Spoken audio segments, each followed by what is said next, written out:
India's GDP is led by consumption spends, unlike China's. Right? So, India में अगर आप देखोगे, India's economy has long characterized by high private consumption, that is spends by households, private sector, and government as a high share of the GDP. Right? The key reason for this is the gross fixed capital formation, which is GFCF, which is basically productive assets such as machinery, infrastructure, and all. This has always had a very lower share than it should, primarily because of underinvestment. So basically, अगर आप देखोगे यहाँ पे तो gross fixed capital formation India में 29% है और China में 43% और प्राइवेट कंजम्पशन इंडिया में 60% है और जीडीपी और चाइना में 38% एंड imports of course दोनों में नेगेटिव में ही रहेगा but they are talking about the GFCF which is basically has been the mainstay for China because manufacturing उनका काफी ज्यादा बढ़ा है.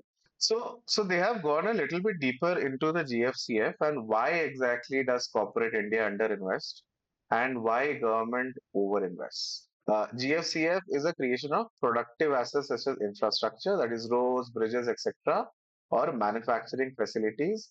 It is a long-term invested investment and it can be undertaken by the government and also by the private sector.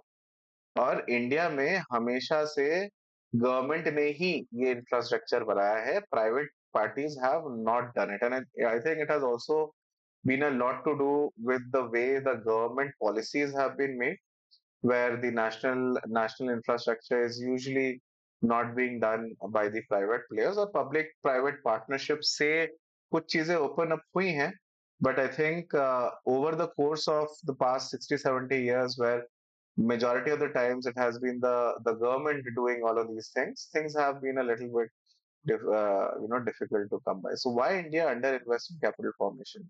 A key reason is that private corporates punch well below their weight in India.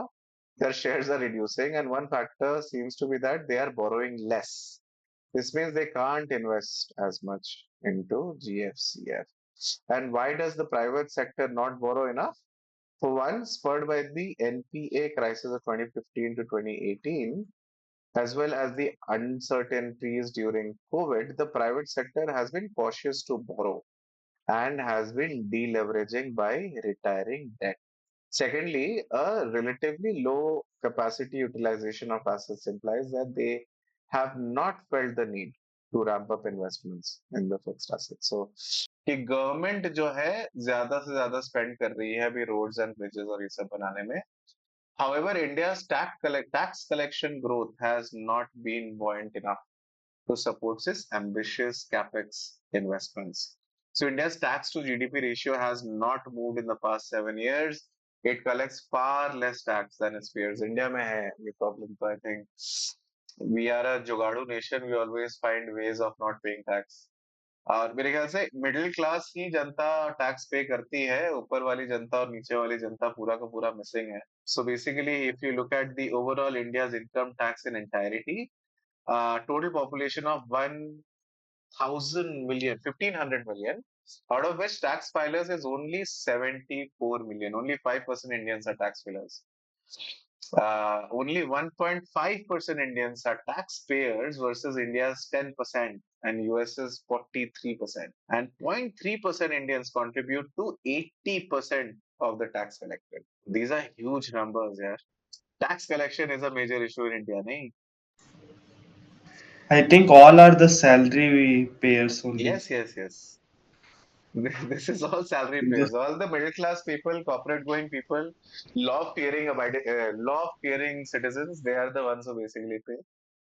Okay, due to the low tax collections, the government relies on borrowings. On the last decade, government debt has grown approximately 3x, and we are now well above our peers, which is not a good thing. So, India's government debt as a percentage of GDP is at a higher end of its peers. So, China से भी ऊपर हम जा चुके हैं, Brazil के just नीचे है. So, 82%. India has an undersized bond market, which is just 67%. And corporate bond market is even smaller, which is 16%, versus US's 123%. And If you look at the overall bond market of the US, that's almost 200%. Canada is 183%. China is 95%. And government borrowings dominate the bonds market. So with government borrowings dominating the bond market, we run the risk of the private sector crowded out gently from the credit market. So basically, जितना corporate bond का sector था, वो धीरे धीरे और छोटा होता जा रहा है. And government initiatives and government bonds are the one which are kind of crowding out the market now.